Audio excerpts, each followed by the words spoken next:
मरहूम जुल्फकार अली भुट्टो के वक्त में भी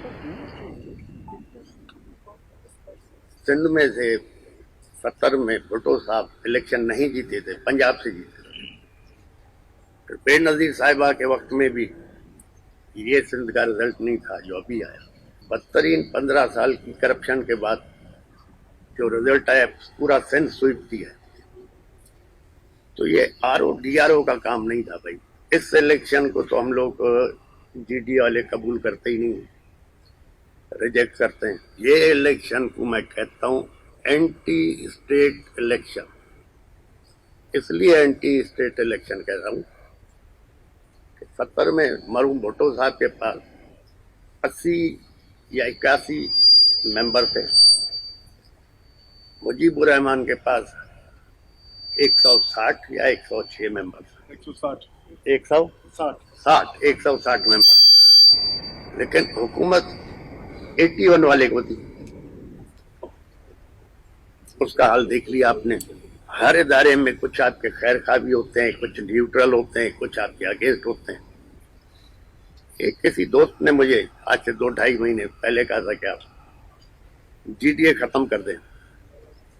मैं कहा जीडीए मैं किस तरह खत्म कर सकता हूँ? लोगों ने मुझ पर भरोसा किया, कहा कि भाई जीडीए खत्म करो तो आप अपनी पंच दल के उस पर लड़ो, 2-3 एमएनए और बाकी एमपी आपको मिल जाएंगे। मैं कहा जीडीए तो नहीं खत्म कर सकता। जो जिन लोगों को जीडीए से जाना था वो चले गए। अब जो रुके हुए हैं मुझ पर भरोसा करके रुके हुए। फिर थोड़े दिनों के बाद फिर आया कि भाई तुम मेरे दोस्त हो, तुम्हें एडवाइस कर रहे हैं, तुम जीडीए खत्म करो, जरदारी साहब के साथ अलायंस कर लो, अपनी सीटें निकाल लो, जीडीए को भूल जाओ। मैंने कहा यार बात सुनो, मेरी कमिटमेंट है, मैं ये धोखा नहीं दे सकता। कहा तुम फिर सुन लो, जीडीए के सामने 0 लिखा हुआ है। मैंने कहा अच्छा, बाकी पार्टियों के सामने?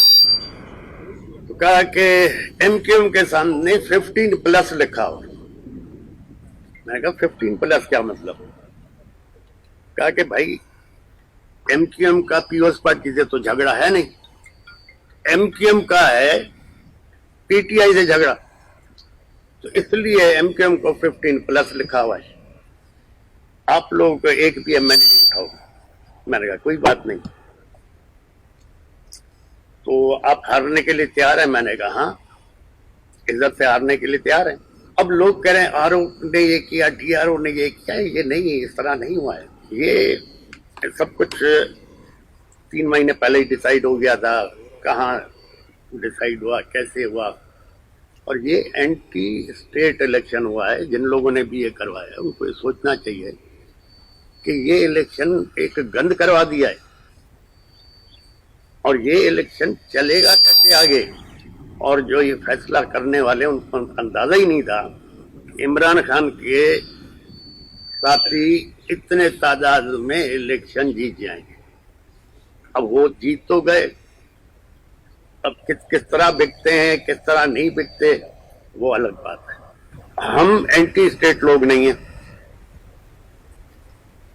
मेरा वालिद 1953-54 से जीएचक्यू के साथ रहा, और हमें भी ये कहा था कि भाई आप लोगों के साथ चलना है। जब फैसला हो ही गया था कि पूरा सिंध पीओएस पार्टी को देना है, तो अब मुझे बताओ मैं फौज को कैसे नाराज करूं कि 2 सूबाई सीटें आ गई हैं मेरे पास, एक मेरा बेटा और एक हमारे सांगड़ से।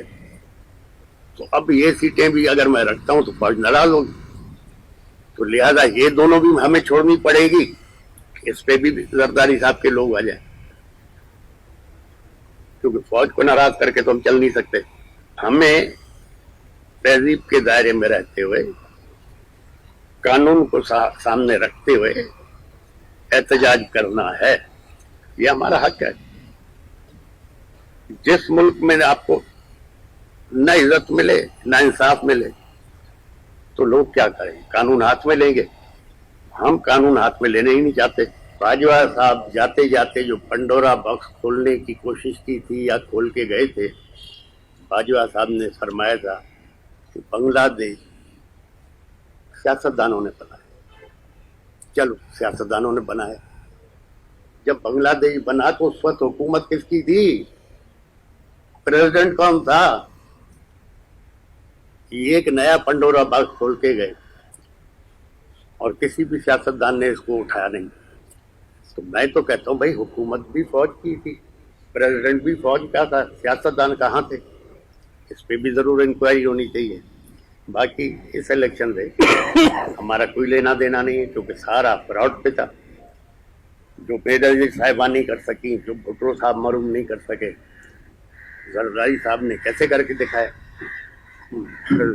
या खुदा की तरफ से गैबी मदद हो गई उनकी। जहांगीर तरीन साहब से हमारी दोस्ती भी है, रिश्तेदारी भी है।